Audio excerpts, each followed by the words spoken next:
আসসালামু আলাইকুম। আপনারা সবাই কেমন আছেন? আশা রাখি আল্লাহর রহমতে সবাই ভালো আছেন। আমিও আপনাদের দোয়ায় আল্লাহর রহমতে ভালোই আছি। তো আমি আপনাদের জন্য চলে আসলাম beauty blog Lima in Italy. আজকের ব্লগটি আমি শুরু করেছি সকাল থেকে। সকালে ওর বাপ্পু বাচ্চাদের একটু বাইরে নিয়ে গিয়েছিল। সকালে যে নাস্তা করাবে সেজন্য। তো এর আগে একটু কাজ ছিল সকালে। তো সেই জন্যই আমরা গিয়েছিলাম বাইরে। তো নাস্তাও করলাম আর যে কাজগুলো ছিল সেগুলো সারলাম। তো বাসায় আসলাম আজকে। বাসায় আসার পরে আজকে ভাবলাম যে আজকে দেরি হয়ে গেছে বাসায় আসতে, তো শর্টকাট কিছু রান্না করব যাতে দুপুরের খাবারটা শর্টকাটভাবে সেরে ফেলতে পারি। সেই জন্যই আমাদের টিপিক্যালি যে রান্না সেটা হচ্ছে আজকে চিন্তা করছি যে ডাল ভুনা করব, আলু ভর্তা করব আর ডিম ভাজবো। এই আর কালকের কিছু তরকারি আছে বাচ্চাদের, ওগুলাই দিব। তো যাই হোক, আমরা শুরু করে ফেললাম রান্নাবান্না। আমি তাড়াহুড়া করে ডালটা রান্না করতেছি। তো যা রান্না করলাম তাই আপনাদের সাথে শেয়ার করলাম। তো আমি একসাথে ডালটা চড়িয়ে দিচ্ছি, একটু তেল দিয়েছি, 2টা কাঁচামরিচ, একটা টমেটো আর একটা পেঁয়াজ কেটে দিয়ে দিলাম। তার ভিতরে হালকা একটু হলুদ দিয়েছি। এইভাবে তেলের ভিতর ডালটাকে ভালো মতো কষিয়ে তারপর পানি দিয়ে ভুনা করে ফেলবো। ফ্রোজেন করা আবার আমার ধনেপাতা ছিল, ওটাও লাস্টে দিয়ে দিয়েছিলাম। তো এইভাবে আমি ডালটা রান্না করতেছি, শর্টকাট রান্না। আসলে কি করব, বাচ্চারাও বেশি একটা ভালো নাই, ওদেরও ঠান্ডা কাশি জ্বর আসছে আবার। তো ওদেরও বেশি শরীর ভালো না, বাচ্চাদের বাবারও শরীরটা বেশি ভালো না। দুপুর থেকে বাসায় আসার পর থেকেই শরীরটা বেশি একটা ভালো যাচ্ছে না। তো দোয়া করবেন সবাই।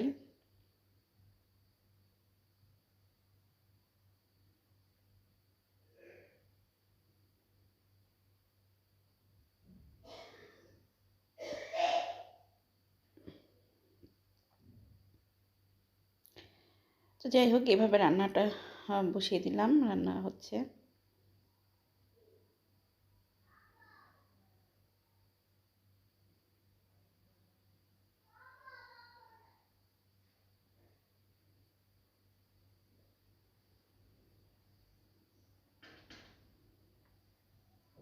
আসলে এখন একটা সিজন চেঞ্জ হচ্ছে আমাদের এখানে, হচ্ছে ওই যে সামার থেকে উইন্টার চলে আসতেছে। তো এই কারণে সবারই গলার ভিতর খুসখুস, তার উপর হালকা জ্বর ঠান্ডা এগুলো লেগে গেছে। তার উপর আবার ভাইরাস আছে, এই যে করোনা ভাইরাস, এটা নিয়ে একটা ভয় লাগে। এই জন্য ঠান্ডা জাতীয় অসুস্থতা হলেই মানে ওই করোনার একটা ভয় লাগে।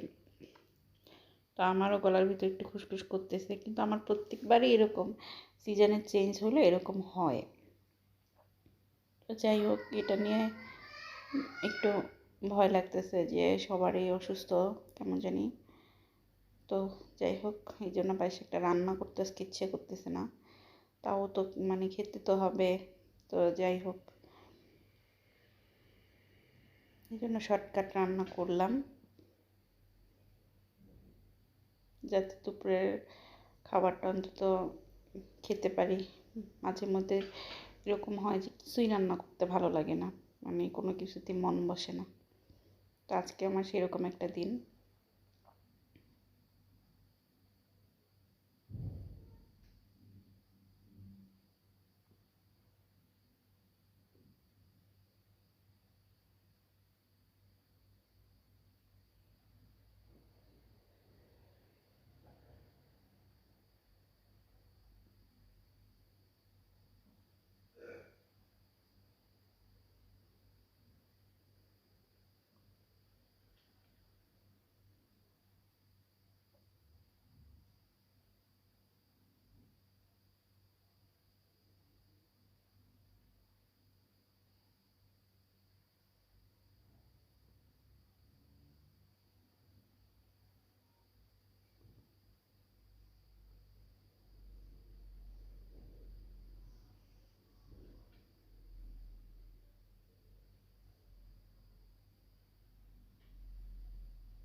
আমি ডিমটা ভেজে নিচ্ছি, ওদিকে ডালও হয়ে গেছে। আর আলু ভর্তাটা করব।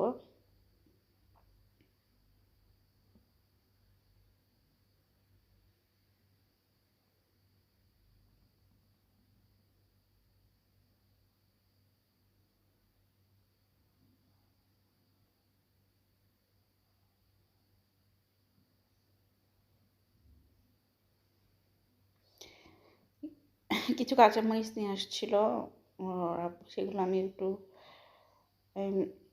বোটাটা ফেলে কাঁচামরিচগুলো ফ্রিজে ঢুকে ভরে রাখলাম, যাতে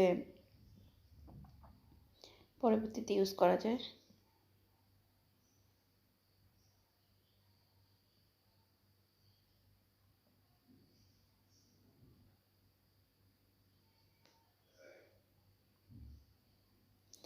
আলু ভর্তা করলে কিন্তু আলু সিদ্ধ করলে সাথে সাথে মানে গরম গরম থাকতেই আলু ছিলে নিতে হয়, না হলে দেখা যায় যে পরবর্তীতে কিন্তু সেই মানে আলুটা কেমন যেন শক্ত হয়ে যায় আর ভালো লাগে না। তো গরম গরম থাকতেই কিন্তু আলু ভর্তাটা করতে হয়।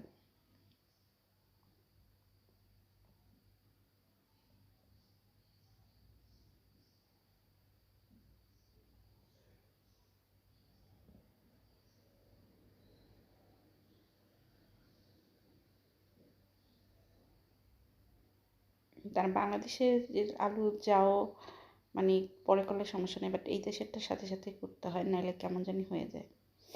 আমি একদিন এরকমই মানে কাজ করতেছিলাম, তো আলু ভর্তা করবো তেমন করে রাখছি, মানে গরম করে রাখছি, পরে ছিল ভাবছিলাম, কিন্তু পরে দেখা গেছে যে আর সেই আলু ভর্তাটা খুবই কেমন জানি হয়ে গেছে, আঠালো আঠালো, আর ভালো ভর্তা হয়নি। এই জন্য এখন আমি চেষ্টা করি গরম গরম থাকতে করে ফেলতে, যাতে ভর্তাটা খেতেও ভালো লাগে আর ভর্তাটা করার সময় ভালোভাবে ভর্তাটা করা যায়। এই জন্য গরম থাকতে একটু কষ্ট হয়, তারপর গরম গরম থাকতেই করে নিতে হয়।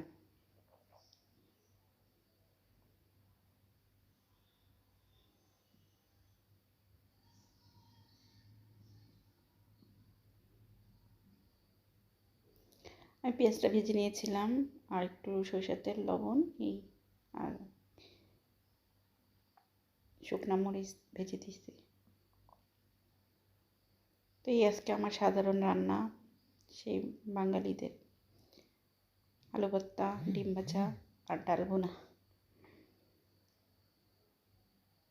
সবাই বলে প্রতিদিন ভিডিও ছাড়তে, তো প্রতিদিন ভিডিও ছাড়তে অনেক ঝামেলা, তাই যাই রান্না করলাম আজকে তাই ভিডিও করলাম আর আপনাদের সাথে শেয়ার করলাম। তো ভালো লাগলে অবশ্যই আমাকে লাইক কমেন্ট শেয়ার করে দিবেন আর আমাকে সাবস্ক্রাইব করে দিবেন। তো আজকের মতো এটুকুই, আল্লাহ হাফেজ।